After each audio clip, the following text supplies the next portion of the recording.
Hey there! In this lesson, we're going to make a border pattern using some motifs from a pattern that you already have, for example. So I have this pattern here. It was a little bit more complicated because I had some leaves on the background, so I simplified it a little bit. And I'm going to use these motifs to make a border pattern. So when you want to do a border pattern, all you need to worry about is just the left and right side of the pattern. This here, my artboard, is 45 inches tall and I think it was 24 inches wide. So 45 inches is not completely random, but basically is the width of most fabrics. So if you want to do a border pattern, you need to know how wide is going to be the fabric that the pattern is going to be used on, because basically what happens is there will be let's say something like that on your fabric. So you need to know how tall it is, especially maybe if it's just on one side, it doesn't really matter. But if you want to do a pattern which is, let's say, I'm not going to rotate it for now, but let's say it's on both sides like this, maybe I can rotate it like that. So you have borders on the top and at the bottom. Then you will need to know how tall, how wide, your fabric will be. So there are different measurements according to maybe the company that is printing it, or maybe I don't know if you want to use spoon flower according to the different type of fabric. So if you want cotton, if you want silk, denim, it's going to be different width. So you need to know that. If you want to just make one of these patterns for your portfolio, then at that point, this measurement is not that important, because then you can always change it afterwards. If you have a licensing contract and a company says to you, we really love your border pattern, but we need to have it in such and such measurements, then you can always change it, and it's not going to take that long, because it's all a matter of just changing this side of your pattern, and that's really easy. Okay, so we're going to just build this pattern, and the important thing here is that whatever is crossing the left sides needs to be crossing the right side. So let's pretend we had nothing there, and let's put some little bits and pieces here. If you want, you can even have a pattern, a motif crossing this side, and you don't need to worry about it repeating on the top as well, because it's not going to be repeated top and bottom. It's just going to be repeating from left to right. But you can always do it this way, and nothing is crossing this border. So let's see. It's not going to be a perfect pattern here. It's just going to be something to show you how to construct this. So I'm going to put another little olive there, and maybe these leaves here.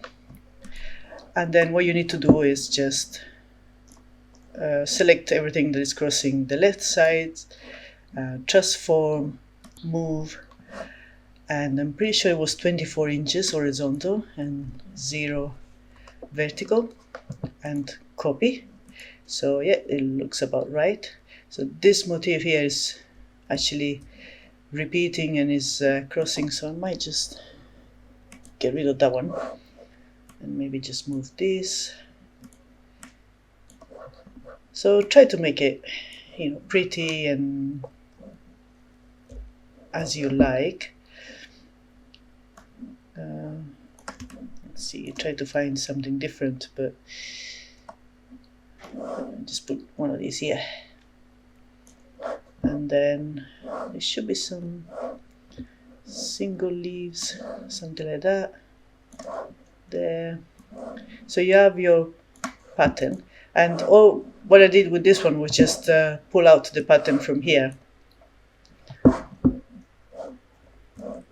Let me do it, and then ungroup it.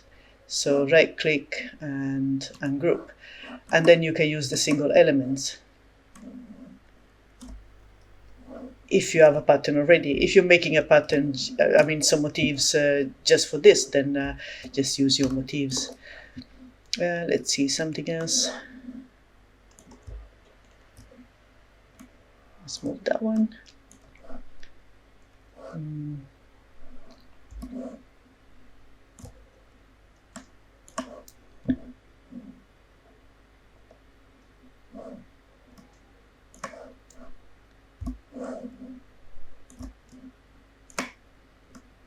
All right, I think this will do for now, just for the purpose of this demonstration. It's not perfect, but it's all right just to show you. Okay, so we just matched basically whatever was on the left on the right.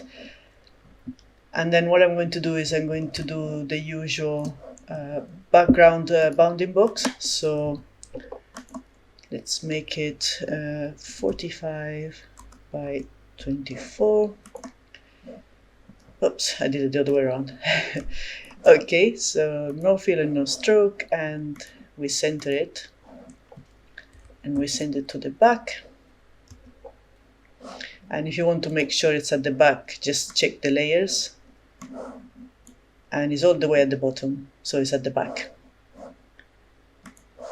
And then we select everything. Actually, I'm going to put a background with color in it. So I'm going to copy Ctrl+C and Ctrl+F to paste in front. And I'm going to give it this color. And select everything. Drag it to the swatches panel. So now we can test the pattern. So let's do,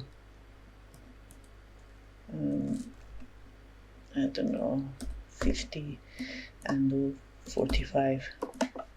So, okay, so we have our pattern there.